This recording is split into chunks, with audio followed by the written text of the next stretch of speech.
Terpidana mati kasus pembunuhan 42 wanita asal Deli Serdang, Sumatera Utara, Ahmad Suraji atau yang kemudian dikenal luas dengan nama Dukun AS, akhirnya dieksekusi mati. Ia saudara ditembak mati Kamis malam.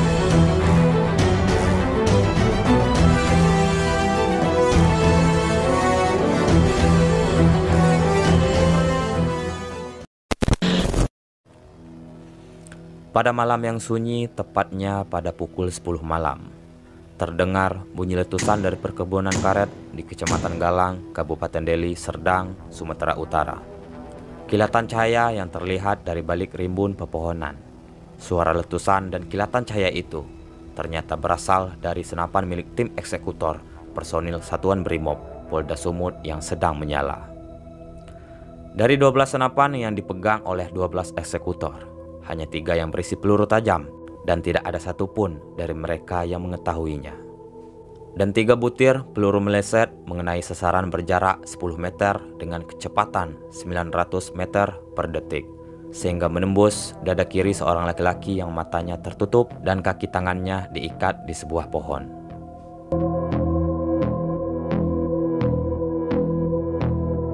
Laki-laki yang dieksekusi matoy pada malam itu adalah orang yang bernama Ahmad Suraji. Ialah warga desa Semayang, Kecamatan Sunggal, Deli Serdang. Suraji yang saat itu berusia 59 tahun, merupakan terpidana matoy atas kasus pembunuhan 42 perempuan di Sumatera Utara. Dia menghabisi korban-korbannya itu dengan dalih menambah kesaktian ilmunya. Selain petani, Suraji dikenal sebagai dukun. Bahkan kawan dan tetangganya sering memanggilnya pria kelewang, karena Suraji ini sering membawa golok di pinggangnya saat dia bertani. Mengenai kasus yang dilakukannya, Suraji ini dieksekusi matoy setelah Presiden SBY menolak pengajuan gerasinya bersama terpidana matoy lainnya pada tanggal 22 November di tahun 2007. Mengenai perjalanan hidup dukun yang bernama Ahmad Suraji ini, begitu banyak semua media massa pada kala itu menganggapnya bahwa masa hidupnya akan segera berakhir. Dalam aksi kejinya, ia membunuh 42 korban selama 9 tahun, dimulai dari tahun 1986 hingga berakhir di tahun 1997. Dari hasil penyelidikan polisi, semua korban merupakan pasien yang datang ke rumah Suraji di desa Dusun Aman Damai. Semua perempuan itu ingin mendapatkan ilmu pengasihan atau penglaris dari Suraji. Dengan keinginan semua kliennya, tentu saja Suraji ini memberikan beberapa persyaratan maupun sesajen yang diperlukan. Ia meminta setiap kliennya yang datang membawa kembang telon, kemenyan putih, kemenyan Arab, dan sepasang jeruk purut. Syarat lainnya harus bersedia diikat dan dikubur setengah badan di tempat yang sunyi pada malam hari. Ada lagi syarat yang lainnya, pasien ini tak boleh memberitahu ritual itu kepada orang lain. Korban pertama Suraji ini adalah perempuan yang bernama Tukiem alias Iem. Korban yang datang ke rumah Suraji ini pada bulan Desember di tahun 1986 pada pukul 6 sore menjelang malam hari. Wanita yang bernama Iem ini ingin sekali mendapatkan kesuksesan hidup dan meminta pertolongan dari ilmu yang dimiliki Suraji. Setelah Iem mengutarakan maksudnya, dukun itu mengajaknya ke area perkebunan tebu Sesamayang yang berjarak sekitar 1 km dari rumahnya. Saat keluar rumah, Suraji ini membawa cangkul, tali, dan karung, sedangkan Iem mengikuti Suraji dari belakang. Langkah mereka berhenti setelah menemukan lokasi yang cocok untuk ritual ilmu pengasihan itu. Kemudian Suraji ini meminta Iem memegang senter untuk menerangi tanah yang akan digalinya. Suraji menggali lubang sedalam 1 meter. Dan panjang lubang itu sekitar 1 meter dan lebar 70 cm. Karena biasa mencangkul, tak butuh waktu lama bagi Suraji ini untuk membuat lubang seukuran itu. Suraji lalu meminta Iem masuk ke lubang tersebut, kemudian kedua kaki dan tangan Iem ini diikat dengan tali sambil berdiri. Setelah itu, Suraji naik dari lubang itu lalu menggaruk lagi lubang itu dengan tanah. Semua tubuh Iem terkubur mulai dari kaki hingga dadanya. Ketika semuanya sudah selesai, kemudian Suraji ini jongkok di hadapan Iem dan membacakan sebuah mantra yang membuat Iem percaya bahwa ritualnya akan segera dimulai. Namun pada ritual ini sangatlah berbeda dari harapan sebelumnya, di mana suatu kejanggalan yang akan membuat hidup Iem akan berakhir dengan sangat tragis. Lalu Suraji menyandarkan kepala Tukiyam di atas paha kakinya. Tiba-tiba tangan kiri Suraji ini menutup mulut dan hidung wanita itu. Sedangkan tangan kanannya mencekik leher Iem dengan sangat kuat. Sontak korban ini tak bisa memberontak karena hampir seluruh badannya sudah terkubur di dalam tanah ini.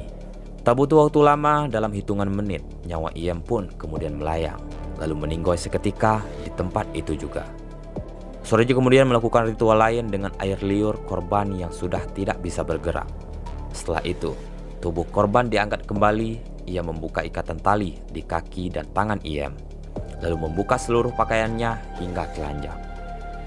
Setelah itu, Suraji menguburkan kembali korbannya di tempat itu juga. Dan keesokan paginya, Suraji ini mulai beraktivitas seperti biasa bertani, yang seolah-olah tak ada kejadian apapun pada malam sebelumnya. Ia bahkan bergaul seperti biasa dengan tetangganya, yang membuat dirinya tidak tampak mencurigakan. Begitu juga motif dan pola pembunuhan yang sama dilakukan Suraji terhadap korban-korban berikutnya. Korban kedua Suraji yang bernama Yusniar alias Niar, yang dibunuh pada sekitar bulan Maret di tahun 1987. Korban ketiga adalah seorang perempuan bernama Tomblok yang juga terbunuh di sekitar tahun 1988. Lalu korban lainnya diantaranya adalah Rusmina alias Poppy yang juga dieksekusi di bulan Agustus di tahun 1989. Kemudian wanita yang bernama Diduk dan Rusmiani alias Anis, korban yang dieksekusi di bulan Juni pada tahun 1992. Selanjutnya, Sulianti alias Yanti juga dieksekusi di bulan Juni di tahun 1992. Dan Irdayanti juga dilakukan dengan cara yang sama pada tanggal 28 Oktober di tahun 1992. Lalu wanita yang bernama Sandiam juga dieksekusi pada tanggal 17 Desember di tahun 1992. Kemudian Dam Kunyil di bulan Januari pada tahun 1993. Korban yang disebutkan ini diketahui termasuk dari 42 perempuan yang telah dibunuh secara keji oleh Suraji. Adapun korban terakhir Suraji bernama Sri Kemala Dewi yang dibunuh pada tanggal 23 April di tahun 1997. Dari kasus inilah kebiadabannya terbongkar, sesuai kata pepatah yang mengatakan, sepandai-pandai tupai melompat maka dia akan terjatuh. Begitupun dengan hal yang dilakukan Suraji. Walaupun banyak korban yang dia bunuh, maka suatu saat pasti akan terbongkar dengan sendirinya. 4 hari setelah pembunuhan terakhirnya, warga dusun Aman Damai dibuat geger ketika seorang pemuda menemukan mayat tanpa busana di ladang tebu. Mereka terkejut ternyata mayat itu adalah perempuan yang bernama Dewi, yang dikabarkan menghilang 3 hari sebelumnya. Mengenai penemuan itu, semua warga yang bergegas melaporkan kejadian ini kepada pihak yang berwenang. Dari laporan semua warga, Polsek Sunggal pun menurunkan tim untuk menyelidikinya. Awalnya polisi ini mencurigai orang yang bernama Tumin, ialah mantan suami Dewi, di mana mereka berdua dikabarkan sering bertengkar dengan masalah rumah tangganya. Walaupun dengan hal itu tidak cukup bagi polisi untuk mengumpulkan bukti bahwa mantan suaminya ini tersangka dalam pembunuhan ini. Pada satu kesempatan polisi mendapatkan sebuah petunjuk baru, di mana seorang warga yang bernama Andreas mengaku sempat mengantarkan Dewi ke rumah Suraji untuk berkonsultasi sebelum dikabarkan hilang pada hari sebelumnya. Dengan laporan inilah mereka langsung membuat kecurigaan baru terhadap orang yang bernama Suraji ini. Lalu polisi kemudian mendatangi rumah Suraji, dan pada saat diinterogasi, Suraji mengakui bahwa Dewi memang pernah datang ke rumahnya. Namun selepas maghrib, Dewi pulang ke rumahnya dengan seorang diri. Karena tak cukup bukti, polisi menghentikan penyelidikan, dan lagi-lagi polisi dibuat kebingungan dengan kasus yang mereka selidiki pada saat itu. Tidak menyerah begitu saja, polisi ini mulai mendalami sejumlah laporan orang hilang dalam beberapa tahun terakhir.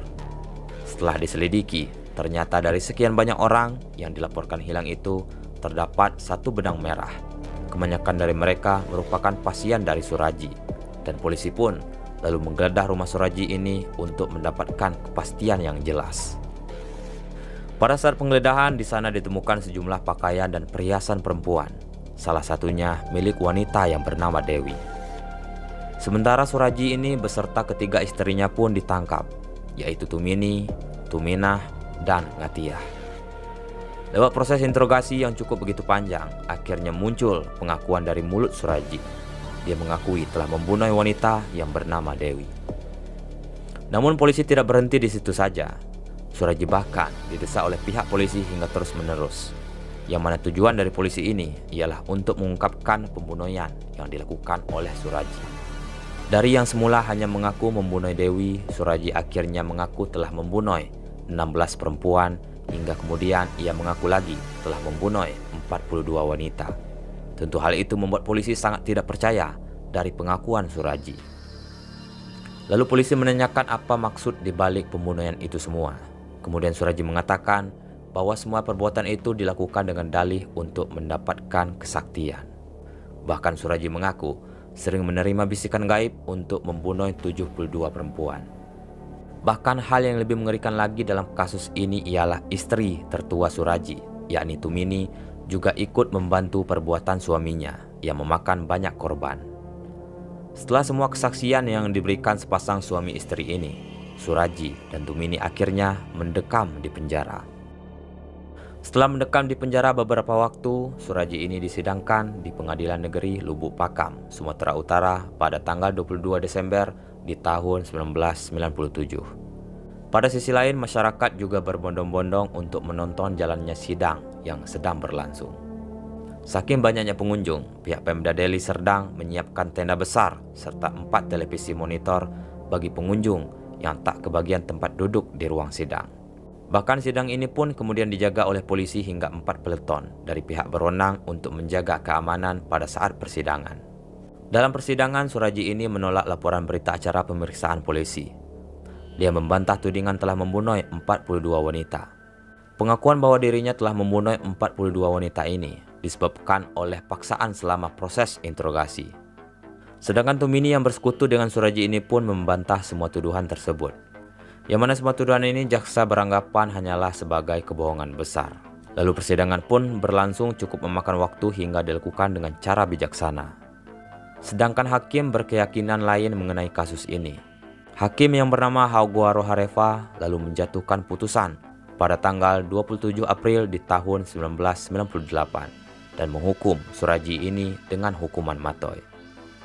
Bahkan putusan hakim ini di tingkat banding dan kasasi tidak mengubah hukuman mati bagi seorang dukun yang bernama Suraji itu. Sementara yang lainnya, Tumini divonis penjara seumur hidup atas perbuatannya yang menutupi dan juga menolong semua perbuatan Suraji. Suraji dan Tumini ini dijebloskan ke lembaga pemasyarakatan kelas 1 Tanjung Gusta di Medan. Namun tidak berhenti di situ saja.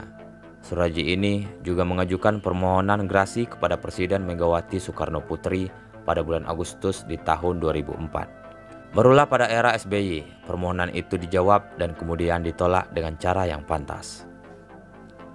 Menjelang pelaksanaan hukuman mati, Suraji mengajukan permohonan terakhir ke pengadilan untuk bertemu dengan keluarganya termasuk Tumini. Setelah bertemu dengan semua keluarganya, barulah Suraji ini dieksekusi mati di tempat perkebunan karet yang terletak di Kecamatan Galang, Kabupaten Deli Serdang, Sumatera Utara.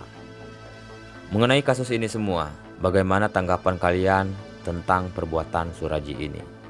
Jangan lupa tinggalkan pendapat kalian di kolom komentar di bawah.